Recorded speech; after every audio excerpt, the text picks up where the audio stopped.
Hola, bienvenidos sean todos nuevamente a nuestro tercer simposio del Día del Suelo, en esta ocasión es virtual. Tenemos a continuación con nosotros al doctor John Larsen. Él está adscrito es investigador titular C en el Instituto de Investigaciones en Ecosistemas y Sustentabilidad. Su área y líneas de investigación son la agroecología y el manejo de agroecosistemas con una visión agroecológica, aprovechando los recursos naturales para minimizar los impactos ambientales del sector agrícola. También está interesado en las interacciones planta-microbio-suelo, enfocado en cómo los organismos rizosféricos influyen en la salud y nutrición vegetal. El control biológico de plagas en agroecosistemas, incluyendo patógenos y artrópodos herbívoros, conservando sus enemigos naturales como un manejo agroecológico. Entonces, le damos la bienvenida al doctor, le cedemos la palabra. Puede comenzar ahora, doctor. Muchas gracias, Anaí. Muchas gracias por la invitación a participar en este simposio del Día del Suelo. Estoy muy contento con esta posibilidad. Bienvenidos a todos. Hoy les voy a platicar sobre manejo agroecológico de la salud y la fertilidad del suelo con microorganismos rizosféricos benéficos. El grupo en donde trabajo es el grupo de agroecología en UNAM Campus Morelia. Esta foto es un poquito viejo, no tanto, pero unos años, pero más que nada es porque la gente que está presente aquí en esta foto son la gente que participaron en los proyectos de los resultados que voy a presentar ahora.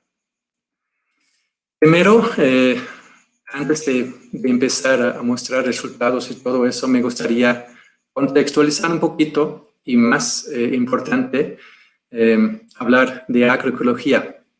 ¿Qué es agroecología? Es importante aclarar que es para todos.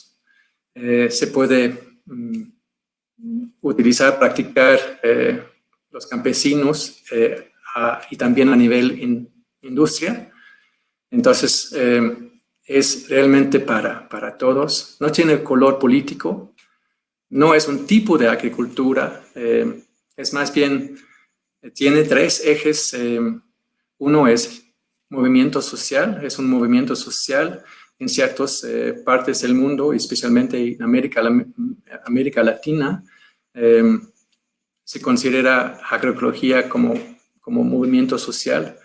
Para mí, obviamente es más ciencia y también es práctica. Y con esos tres ejes, movimiento social, ciencia, práctica, se trata de manejar los agroecosistemas. También es importante contextualizar o mostrar los diferentes sistemas de producción agrícola que tenemos en México. Tenemos producción campesino e industrial. La gran parte de la producción es así convencional, con uso de agroquímicos y también básicamente con monocultivos. Por ejemplo, en maíz es así, a nivel industrial es de monocultivo. A nivel de campesino, de vez en cuando se usa policultivos con milpa, maíz, calabaza y frijol. A pesar que la gran mayoría de la producción agrícola en México es convencional, en México somos campeones mundiales en producción orgánica de café, aguacate y frutos tropicales. Entonces sí tenemos, sí podemos producir orgánicamente, pero realmente no lo hacemos mucho y en los supermercados no se puede encontrar muchos productos orgánicos. La mayoría de esta producción orgánica se exporta.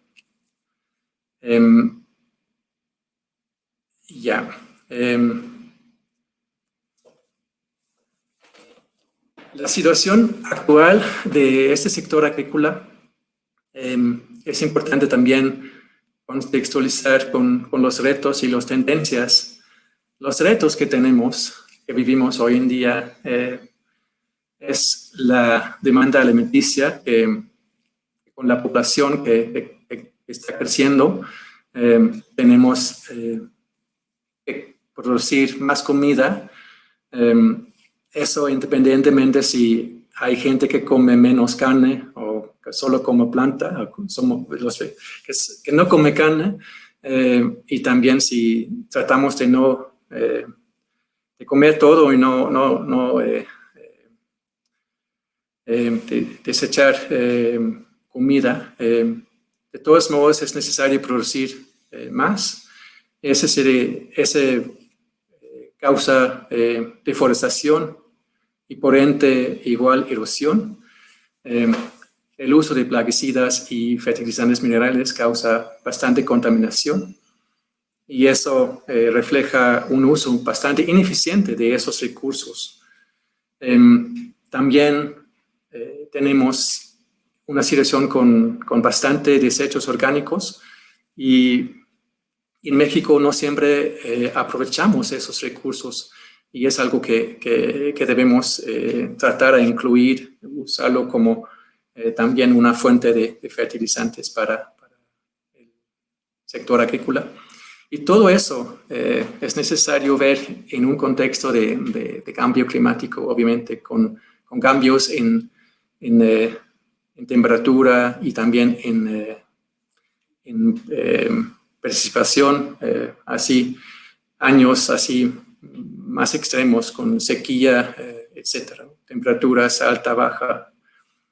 Todo eso, como respuesta a eso, como cualquier otra situación, obviamente la gente responde a eso. Ahora las tendencias bajo esos retos es así que ya hay bastante interés y muchos movimientos ambientales que están con la agenda de conservar y hacer más sustentable la agricultura o en general la manera que vivimos, ¿no?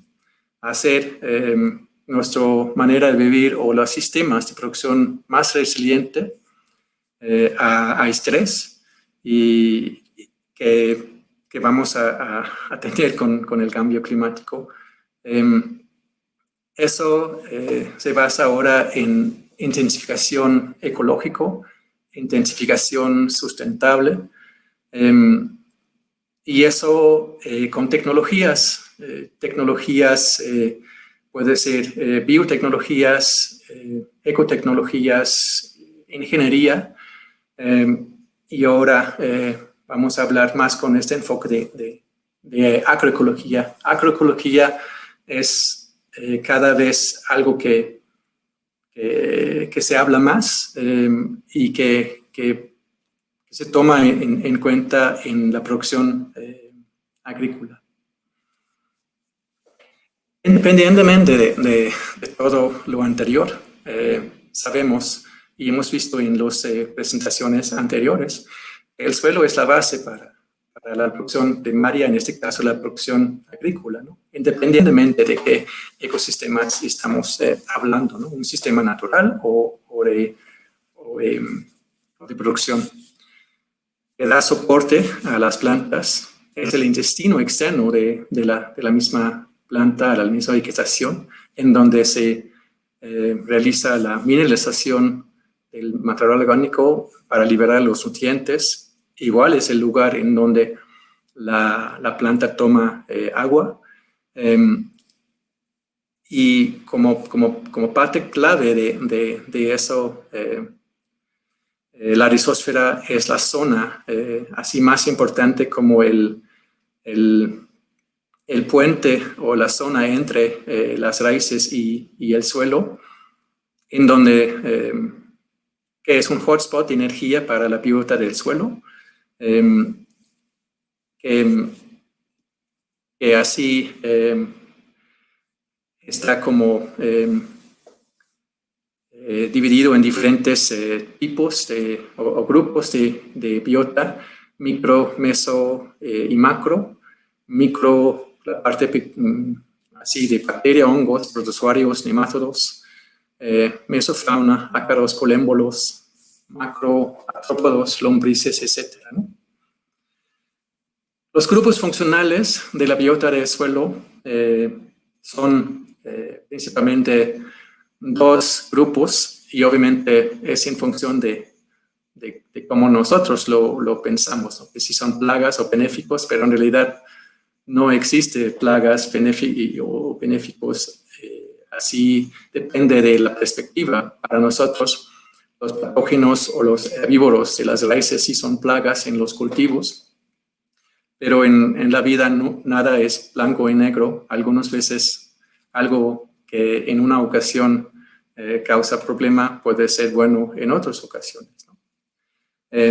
La parte de los organismos, la biota benéfico que en relación a producción agrícola son los organismos involucrados en la descomposición de material orgánico, los enemigos naturales de las plagas, y también existen grupos de promotores de crecimiento vegetal que también son muy importantes. ¿Qué come la biota del suelo? Todo eso, obviamente, en la vida se trata siempre de qué hay de comer, ¿no? ¿Qué comemos? La base de energía para este biota del suelo es principalmente las raíces, en donde la parte de los fotosintatos ya hace o genera exudados. Todas las plantas exuden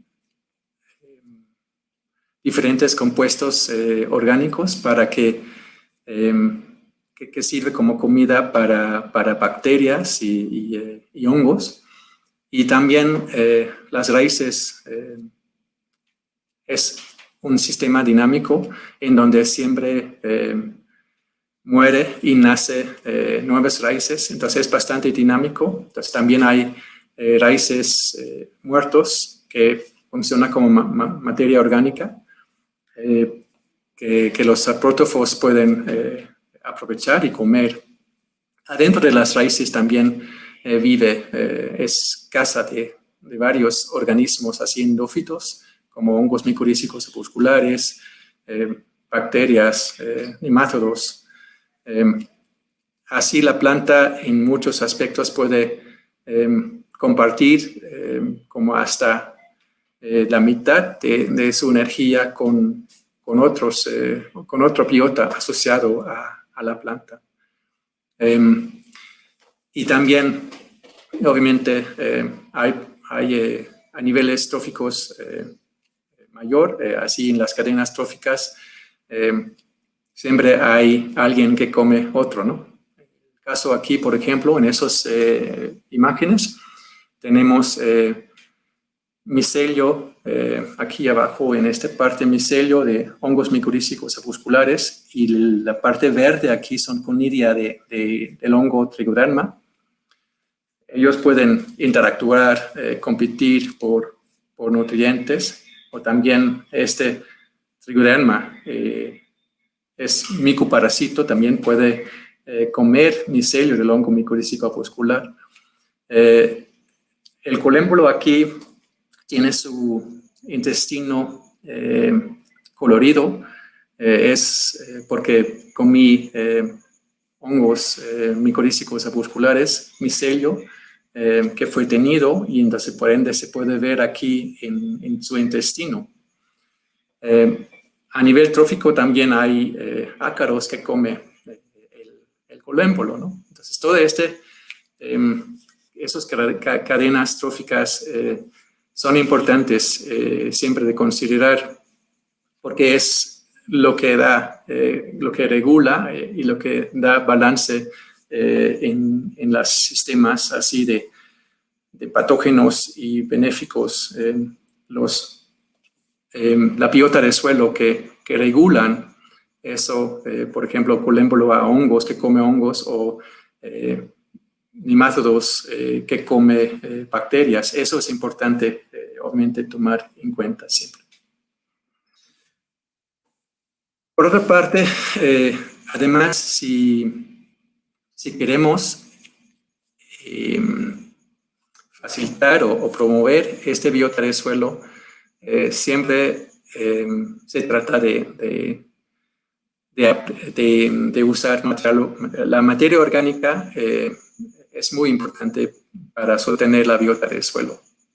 Entonces, el mismo sistema sí tiene raíces y eso sí es importante, pero además de eso, es necesario así introducir material orgánico, porque en el sistema agrícola es un sistema abierto en donde hay cosecha, y esa cosecha obviamente con esta manera de los nutrientes del sistema se pierde. Es necesario regresar material orgánico, materia orgánica exactamente para sostener este biota del suelo.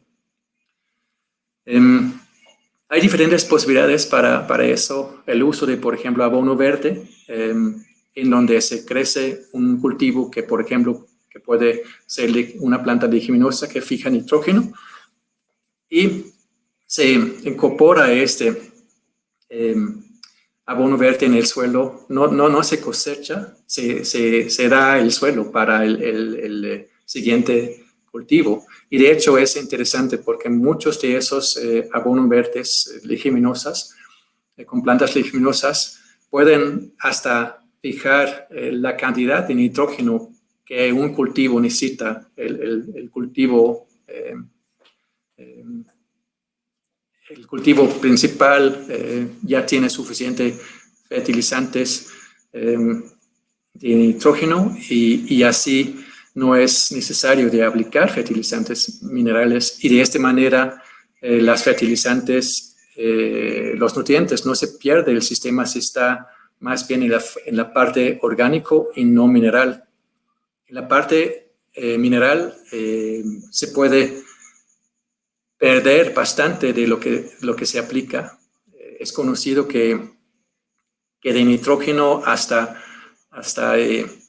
la mitad o más de eso se pierde del sistema de lixiviación o de desnitrificación, y de fósforo a lo mejor 10-20% de los fertilizantes minerales que se aplica está disponible para la planta porque se atrapa en el suelo.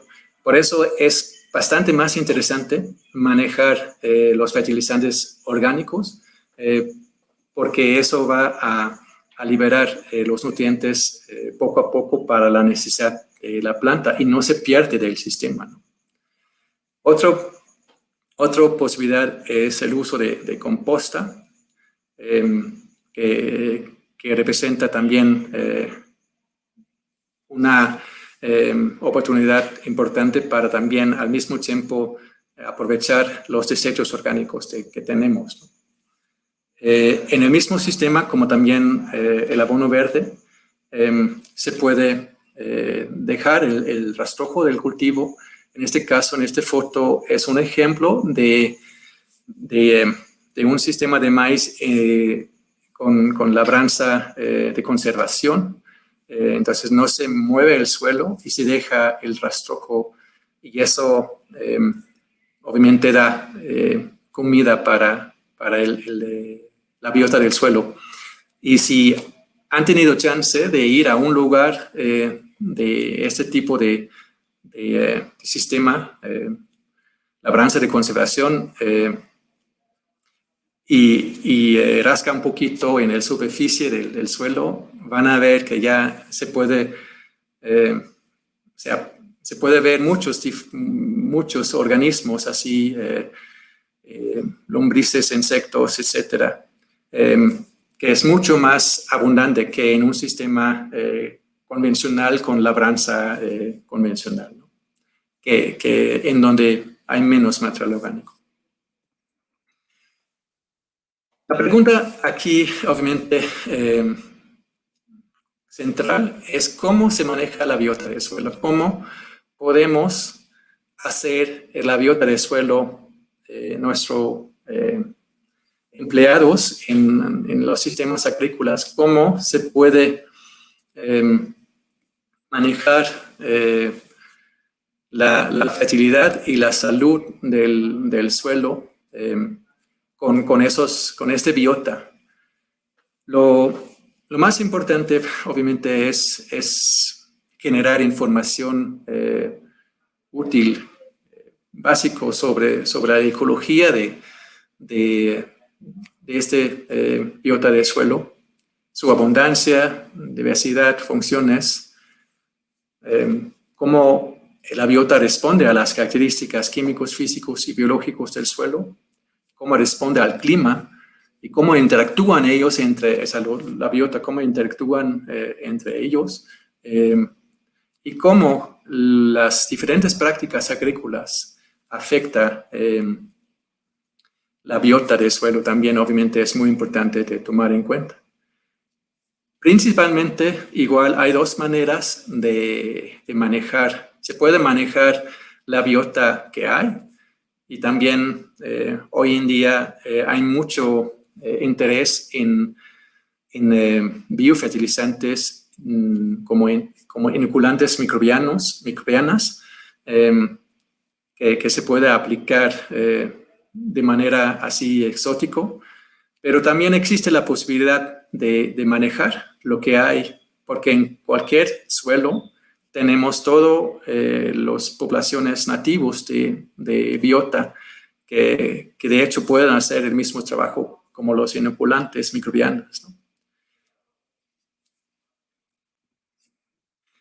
Ya les voy a presentar un trabajo que hicimos. Ya terminó, fue un proyecto grupal de ciencia básica de CONACYT sobre la importancia de los microorganismos benéficos de la rizósfera para la producción sustentable del maíz. Fue un proyecto así grupal con 6 diferentes instituciones en México y 3 en el extranjero, en Chile, en Nueva Zelanda y en Dinamarca.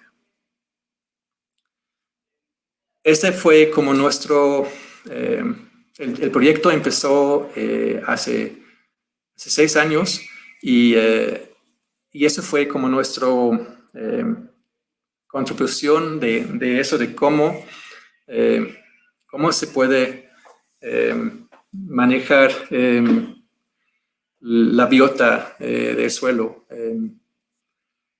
en agroecosistemas, ¿no? Con esta idea de demostrar a los productores, más que nada, hacer los productores conscientes de que en su propio suelo existe, que el suelo no solo es un sustrato, existe una amplia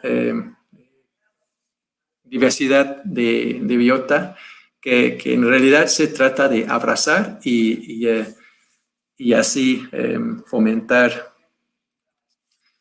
Entonces, el primer parte del proyecto entonces tenía este enfoque de mostrar que en los diferentes suelos se puede encontrar, o en cualquier suelo agrícola, se puede encontrar diferentes grupos de microorganismos bastante abundantes, que también son bastante diversos y también tienen funciones importantes relacionadas con la nutrición y salud de los mismos cultivos.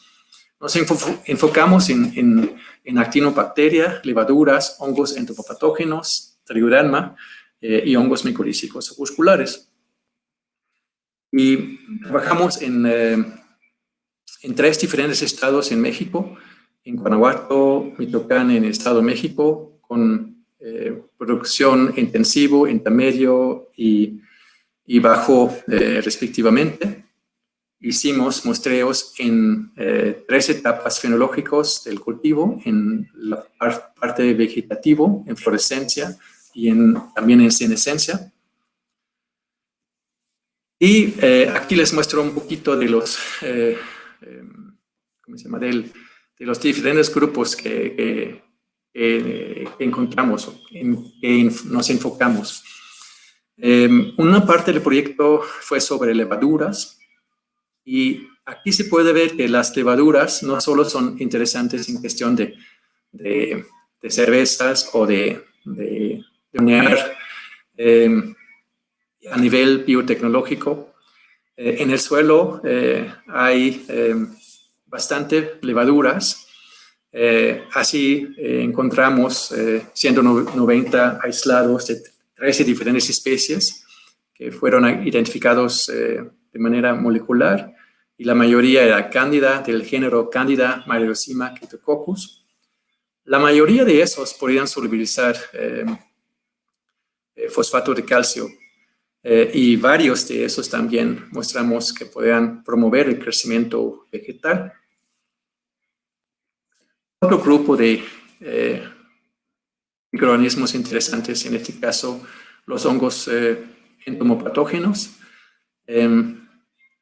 Aislamos bastante de esos igual, los más importantes, la Boveria bassiana, Metarhizium anisopliae y Bacillomyces.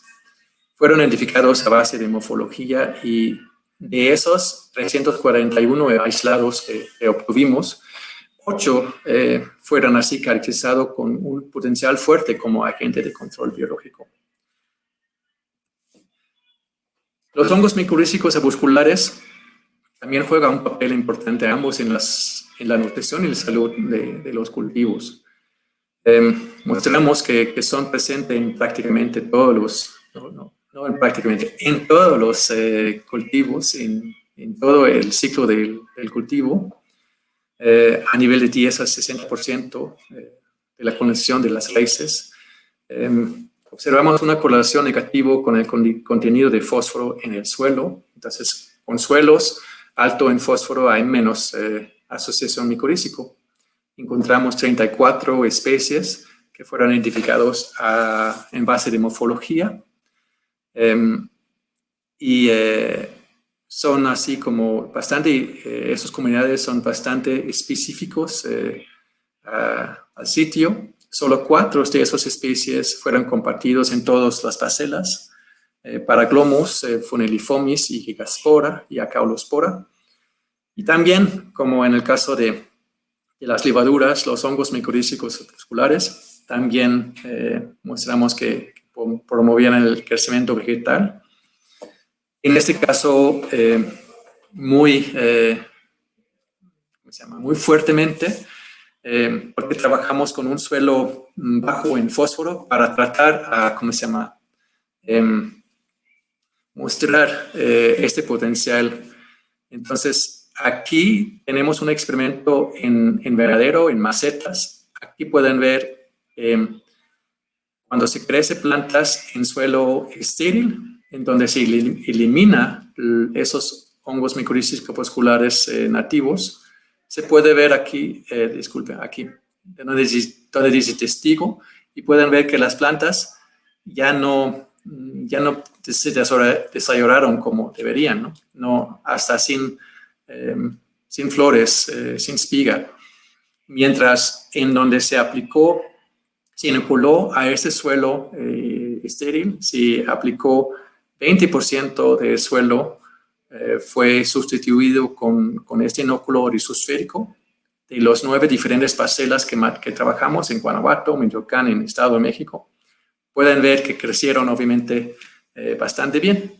Entonces aquí es simplemente para mostrar el potencial que juega que tienen esos hongos micorrízicos opusculares en agroecosistemas para ayudar a la planta en adquirir nutrientes, especialmente fósforo, y también nitrógeno, pero básicamente fósforo. Entonces, cuando la planta falta fósforo, cuando crece en un suelo con poco fósforo,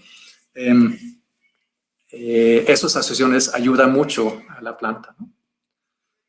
También trabajamos en el grupo de agroecología, trabajamos bastante sobre interacciones bióticas en relación a la salud y nutrición vegetal.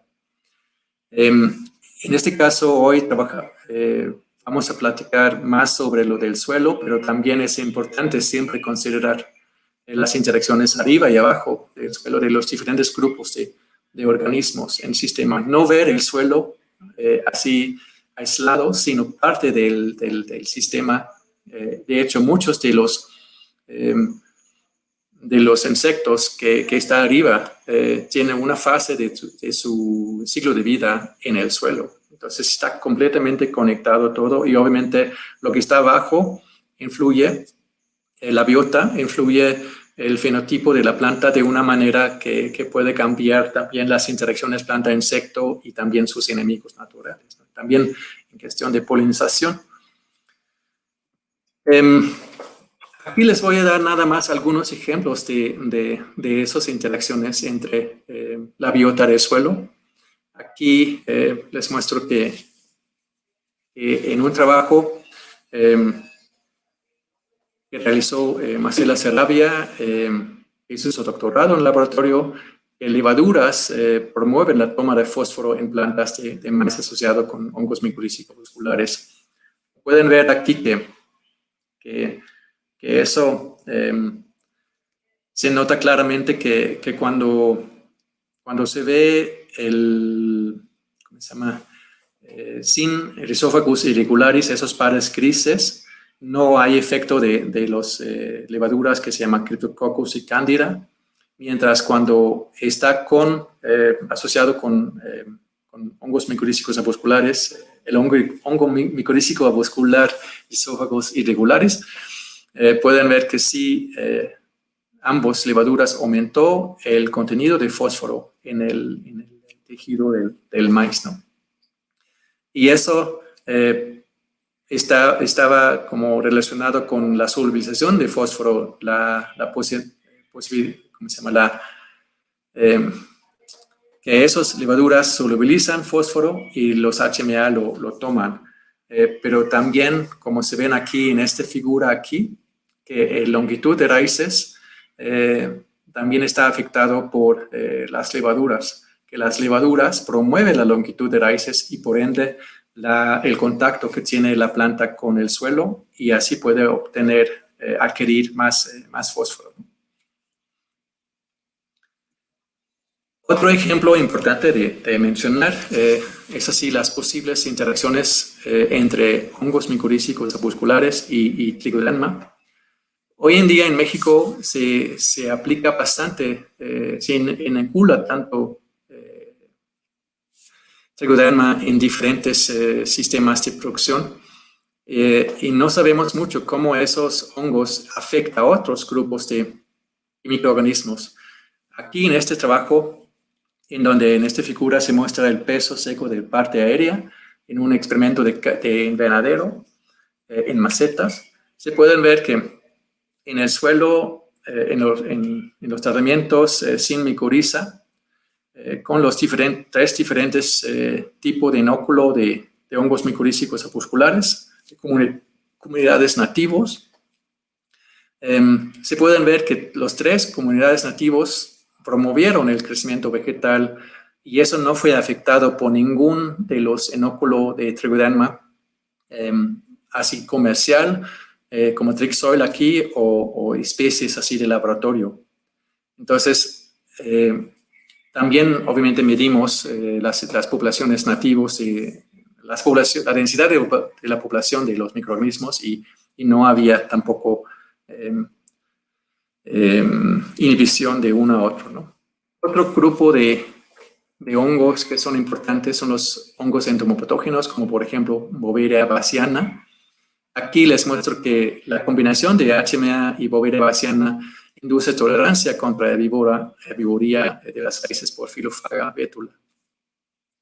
Aquí en esos gráficos se pueden ver que cuando la planta tiene micoriza, la larva cuando come raíces causa una depresión en el crecimiento vegetal que es así mitigado, neutralizado cuando se combina el hongo micorrízico avascular y el hongo entomopatógeno, ¿no? Entonces, es otro ejemplo bastante interesante que en este caso también ocurrió en una maceta, pero también puede ocurrir en el suelo natural.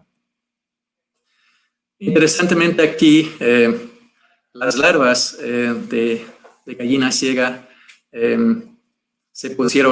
crecieron más o se pusieron más gordos cuando se aplicó el hongo entomopatógeno Boveria bassiana.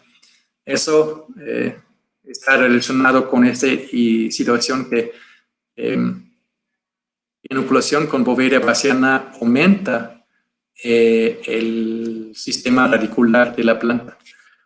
Y de hecho, no causó mucho mortalidad. Solo 5% de las larvas murieron por esta enfermedad. Entonces, el efecto de control biológico es más bien inducción de tolerancia, porque en la combinación con micoriza y ese hongo entomopatógeno, la planta tiene más nutrientes, nitrógeno y fósforo, crece mejor y por ende tolera más la herbívoría, a pesar que también se pone más gordo la plaga, ¿no? Ahora lo que sigue también es la parte en cuestión de manejo. Es más importante, es obviamente la parte de prácticas agrícolas.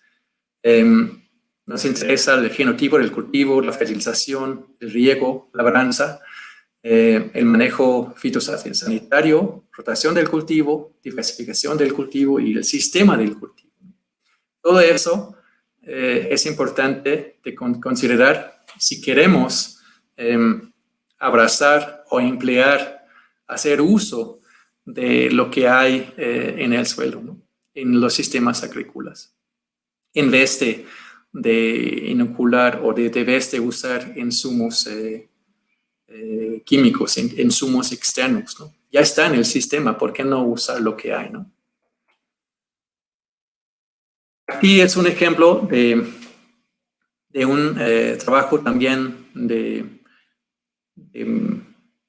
experimento de maceta en el invernadero, en donde trabajamos con, otra vez, con esos diferentes inóculos de hongos micorrízicos opusculares nativos de Michoacán, Guanajuato y Estado de México, y también unos que no fueron inoculados. Y en este caso, trabajamos con diferentes escenarios de fertilización. Sin fertilización, donde la planta tiene todo, pero falta fósforo, cuando la planta tiene todo, pero falta nitrógeno, o cuando la planta tiene todo.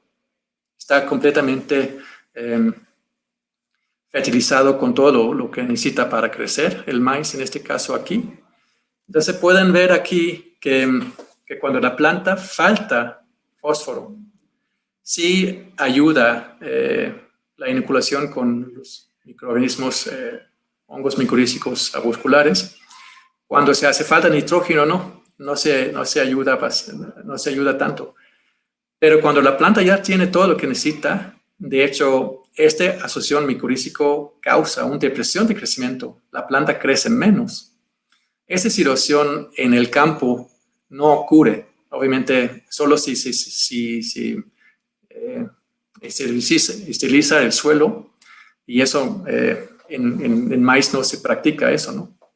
Pero lo que es importante ver aquí es que en el escenario donde la planta falta fósforo y cuando ya fue completamente fertilizado, en realidad se compara este y este aquí, no hay, sí es más grande la planta con fertilización mineral, pero no es muy diferente. Y aquí el productor gastó bastante fertilizantes, ¿no?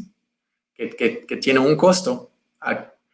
Cuando se fertiliza mucho, los microorganismos que se asocian con la planta se hace flojo, está nada más a lo mejor aprovechando la energía sin regresar la ayuda o el servicio de la planta, ¿no?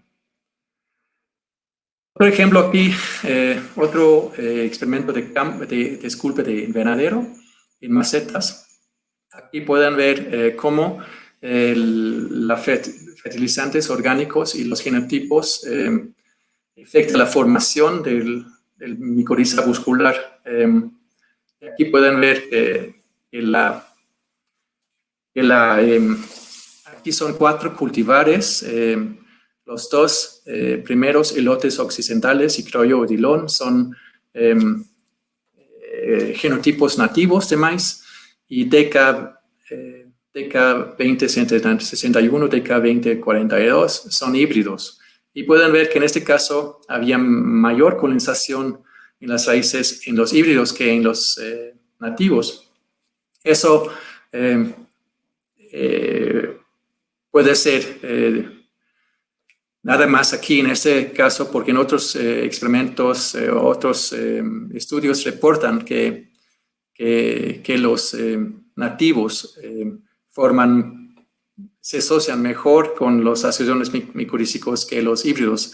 Pero otra vez, no siempre es así, y aquí mostramos que de hecho la colonización fue mayor en los híbridos, pero igual el nivel de colonización en las raíces no necesariamente refleja el beneficio de asociarse con esos microorganismos. Puede ser que cuando hay mucha colonización, también la planta gasta bastante energía en mantener su asociación, ¿no? Abajo en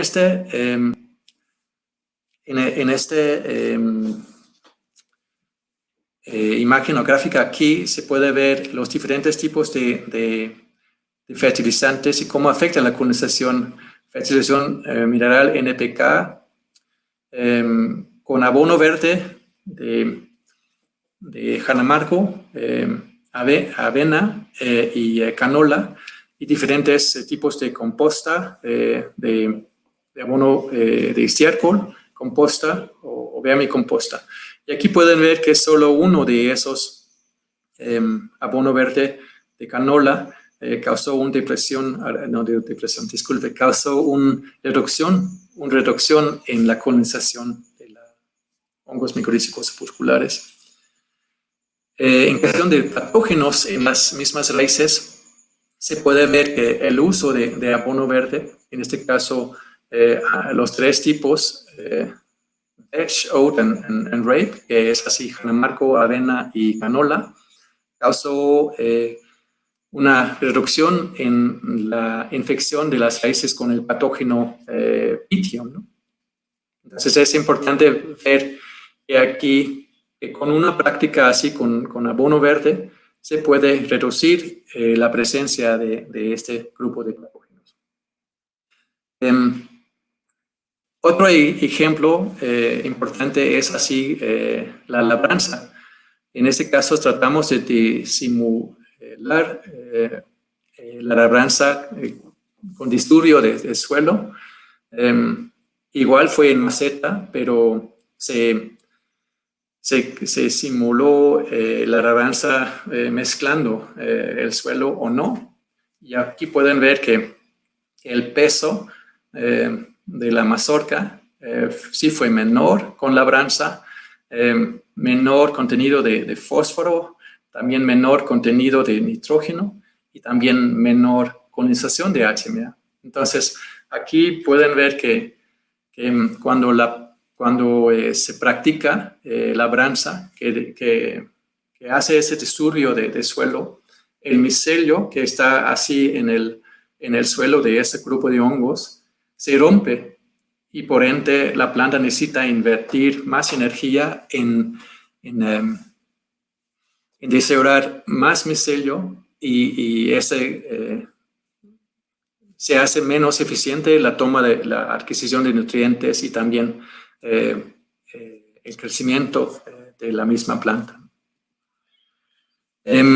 Aquí ya es uno de los experimentos de campo que también realizamos en el laboratorio. Ya cada vez hacemos más de campo, y ese es un ejemplo de eso, de un alumno de maestría que estuve trabajando con Pablo Jaramillo del Laboratorio de Agroecología. Y Andrea encontró que en 2 diferentes tipos de suelo, en este caso vertisoles en Morelia, uno con altos niveles de fósforo y otro con bajos niveles de fósforo. las plantas que así tuve una relación diferente con la asociación micorrízico-arbuscular. En el caso, cuando aquí dice MGR, es Mycorrhiza Growth Response, significa eso, que pueden ver que cuando la planta crece así sin fertilizantes, con NK o con NPK o con un fertilizante orgánico, que es Bokashi, pueden ver que eso causa una depresión de crecimiento de la planta, del cultivo. Mientras cuando se crece en suelo con bajos niveles de fósforo, en la gran mayoría de los escenarios de fertilizantes hay un benéfico, los HMA causan un benéfico a la planta y la planta crece más. Entonces, eso es importante tomar en cuenta de que a lo mejor si queremos utilizar los microorganismos rizosféricos, sí es necesario no fertilizar no tanto con fertilizantes minerales. El último ejemplo que tengo es el ejemplo de plaguicidas que muestran aquí en este diapositivo que los diferentes plaguicidas, carbendazim, glifosato y carbofuran, inhiben la colonización de los HMA a ambos en las raíces y también en el suelo. Entonces es también, obviamente es lógico que los fungicidas inhiben el crecimiento de esos hongos, pero que glifosato y carbofuran, que es ambos respectivamente herbicida y un insecticida, que esos también tienen efectos colaterales. Entonces, si queremos aprovechar los microorganismos a la biota del suelo, también es necesario tratar de minimizar el uso de plaguicidas, ¿no? Como conclusiones de este trabajo, de esta presentación, las comunidades nativas de microorganismos rizosféricos que promueven la salud y nutrición vegetal son abundantes y diversas en ecosistemas del maíz. Interacciones entre diferentes grupos funcionales de microorganismos rizosféricos son complejos. La conservación y manejo de esos microorganismos benéficos depende de las prácticas agrícolas empleadas. Con perspectivas, para poder conservar y manejar en el futuro la biota del suelo, es necesario con más validación en el campo, un enfoque multidisciplinario, más educación ambiental, escuelas agrícolas, con transferencia de conocimiento e intercambio de conocimiento entre investigadores y también productores. Finalmente, aquí la gente involucrado en el proyecto, los colaboradores nacionales e internacionales, como pueden ver que había bastante gente involucrado y lo que he presentado hoy es obviamente solo un poquito de eso, y si quieren saber más, con gusto me pueden acercar después. También con bastante estudiantes involucrados a nivel doctorado, de maestría y también de licenciatura, que fueron el ejército de gente haciendo el trabajo. Muy bien, ya con eso termino. Muchas gracias por su atención. Muchas gracias por su ponencia, doctor John. Vamos a tener algunas preguntas. Sí, adelante. Ok, nos pregunta el doctor Francisco, ¿qué hace falta para utilizar la biota del suelo como una práctica rutinaria en el manejo de la fertilidad en el campo mexicano? Gracias, Francisco. Sí es una pregunta así para un millón, ¿no? Esa es la pregunta clave. Para eso es importante fijarse que no hay receta de cocina, y por eso no podemos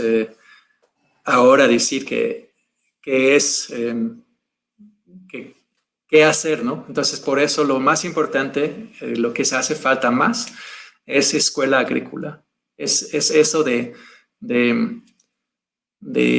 tener que los productores tiene escuela para saber que el suelo tiene todo eso disponible y es una cuestión nada más de aprovecharlo.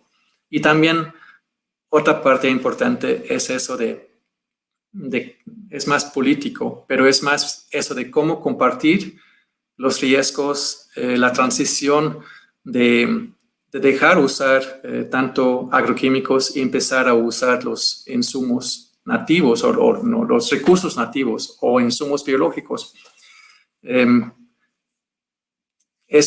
Sería interesante si como comunidad, como país, podemos compartir ese riesgo y mover hacia la transición hacia una producción con manejo agroecológico. Gracias por la pregunta. Sí, muy bien. También nos pregunta el doctor, en cuanto a la investigación científica, ¿cómo podríamos pasar de la investigación en maceta a la parcela? ¿Qué se requiere? No, en realidad no podemos pasar esa información básica que obtuvimos así en maceta, muestra nada más potenciales, ¿no? Y es para minimizar esta complejidad que existe a una vista más reduccionista, pero se requiere obviamente prueba de concepto para poder vender cualquier cosa, vender agroecología, se requiere también una prueba de concepto. Si no tenemos eso, no podemos vender nada, ¿no? Entonces, sí urge y sí se requiere mucho más experimentos demostrativos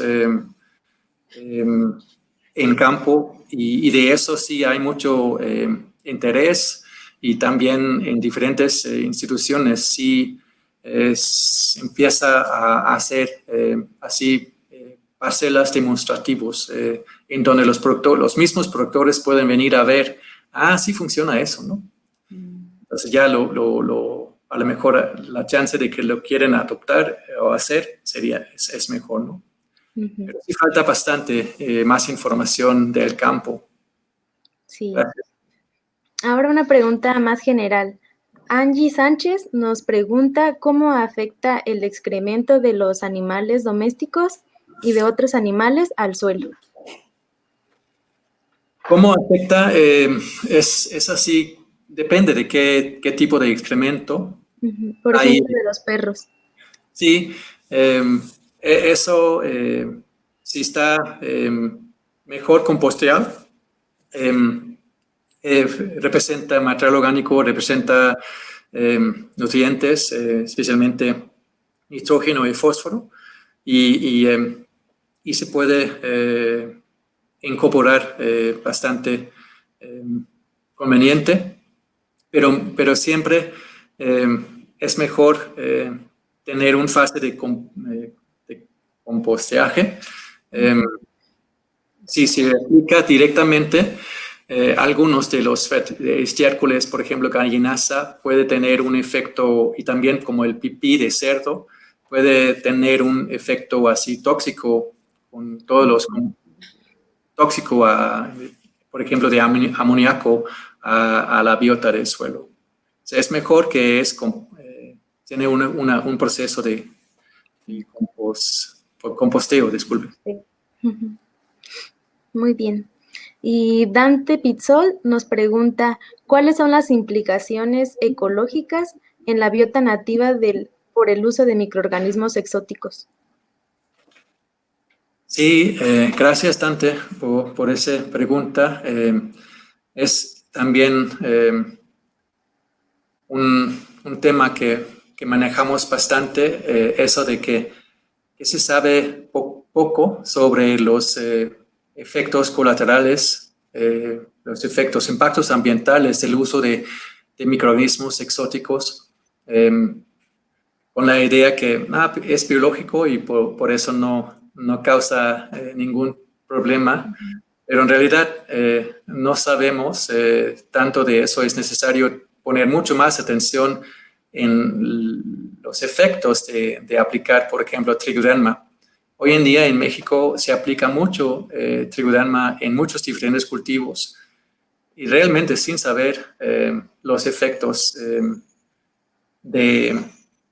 por ejemplo, en las comunidades nativos y microorganismos. Entonces, eso aún se hace falta bastante información de eso. Disculpe, pero es la verdad aquí que estamos así muy verdes en eso. Y a mí me surge la duda también de, en estos sitios en los que ustedes han trabajado, ¿les han compartido los resultados que obtienen y cómo lo toma la gente? ¿Si intentan aplicar algo o en realidad ellos siguen con sus prácticas tradicionales? De esta parte, es una parte que faltamos bastante. Lo hicimos así, obviamente, con los productores. ¿Cómo se llama? Participado, hemos presentado los resultados y es así como lo ven interesante. Y hay mucho interés, más que nada, en aplicar, en inocular, así de hacer algo, así de inocular con microorganismos, pero no tanto de manejar lo que hay.